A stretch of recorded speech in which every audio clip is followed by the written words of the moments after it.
Fala galera, eu sou o Sony e esse é o Game Replay News.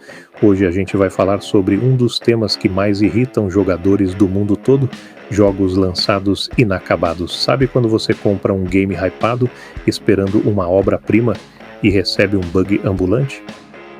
Pois é, mas o pior nem sempre é isso. É quando os estúdios tentam remendar depois. Às vezes dá certo, às vezes vira desastre. Então prepara o controle, ajeita a cadeira e vem com a gente entender os bastidores dessa indústria, que às vezes joga sujo, mas também sabe se redimir. Vamos encarar os fatos. A indústria dos games mudou. Hoje em dia é comum vermos jogos sendo lançados com promessas absurdas, trailers cinematográficos e campanhas de marketing milionárias. Só que na prática, o que muita gente recebe é um produto quebrado, mal otimizado e claramente inacabado. Mas por que isso acontece? Por que as desenvolvedoras colocam jogos no mercado sem estarem prontos? E o mais curioso, o que elas fazem depois? Hoje a gente vai analisar casos famosos de lançamentos incompletos, alguns que se recuperaram, outros que bem afundaram de vez. No começo da era dos lançamentos inacabados, lá nos anos 90 e começo dos anos 2000, quando um jogo era lançado, ele precisava funcionar. Sem update, sem patch de correção, sem download extra, era o que estava no disco ou cartucho e pronto. Mas com a chegada da internet banda larga e das plataformas digitais, tudo mudou. Agora os estúdios podem lançar um jogo e terminar ele depois.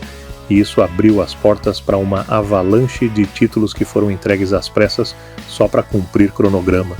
E aí que começaram os problemas.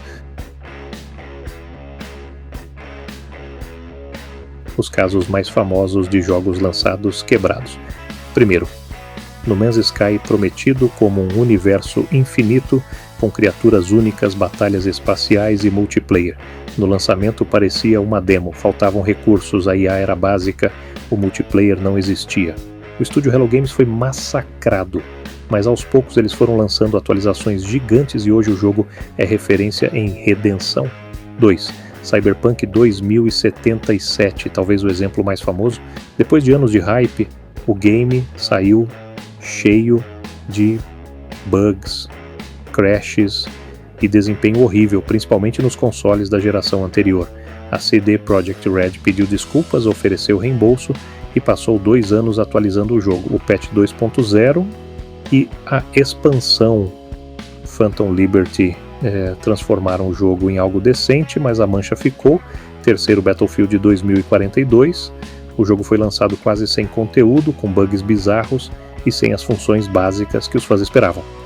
A EA tentou recuperar, lançou updates, mudou o sistema de classes e adicionou mapas, mas a base de jogadores caiu drasticamente e a confiança na franquia foi abalada.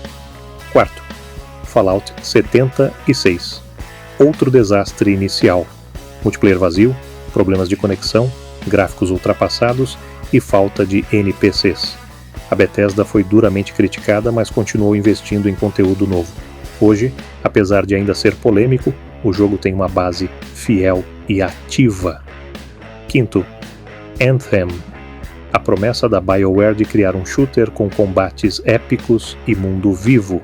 Mas o lançamento foi tão desastroso que a EA simplesmente abandonou o projeto. Tentaram reformular com o Anthem Next, mas foi cancelado. Esse é o caso clássico de quando a redenção não veio. Por que isso acontece? A culpa nem sempre é dos desenvolvedores, na maioria dos casos, a pressão vem de cima, dos investidores, das publishers e até do mercado financeiro. Datas de lançamento se tornam compromissos com acionistas. Se o jogo atrasa, o estúdio perde dinheiro. Se lança quebrado, também perde. É uma escolha cruel, atrasar ou lançar inacabado. E aí entram os famosos crunches, jornadas de trabalho abusivas, estresse e promessas não cumpridas. Quando a redenção dá certo, nem tudo é tragédia, alguns jogos conseguem dar a volta por cima. Além do No Man's Sky, temos exemplos como Final Fantasy XIV. O MMO da Square Enix foi um fracasso no lançamento, eles resetaram tudo e criaram o A Realm Reborn, que se tornou um dos MMOs mais respeitados da atualidade. The Witcher 3, mesmo sendo um sucesso, o jogo teve muitos bugs no lançamento. Com updates constantes e conteúdo gratuito, a CD Projekt conquistou o respeito dos jogadores. Sea of Thieves começou como um jogo vazio, mas a Rare investiu pesado em novos modos, narrativas e conteúdo. Hoje é um dos games mais populares da Microsoft. Esses são exemplos de que, com esforço e escuta da comunidade, ainda é possível recuperar um jogo. E quando a redenção vira marketing, alguns estúdios perceberam que dá para transformar o pedido de desculpas em estratégia de marketing. Lançam o jogo incompleto, recebem o feedback negativo e depois fazem campanha de redenção. Isso cria uma segunda onda de vendas.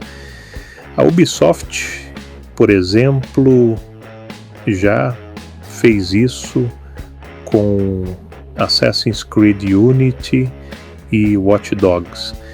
É uma prática arriscada, mas que algumas empresas vêm adotando.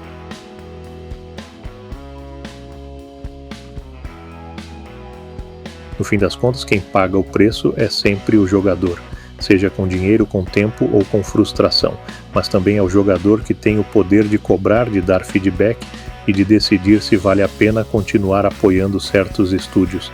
Então, da próxima vez que um jogo prometer o mundo, respira fundo e espera, porque às vezes o hype cega e o que vem depois é só decepção. Se você curtiu esse vídeo, deixa o like, se inscreve aqui no canal Game Replay News e comenta aí qual jogo te decepcionou no lançamento, mas depois conseguiu te reconquistar, ou qual nunca se redimiu. Valeu por assistir até aqui e até a próxima.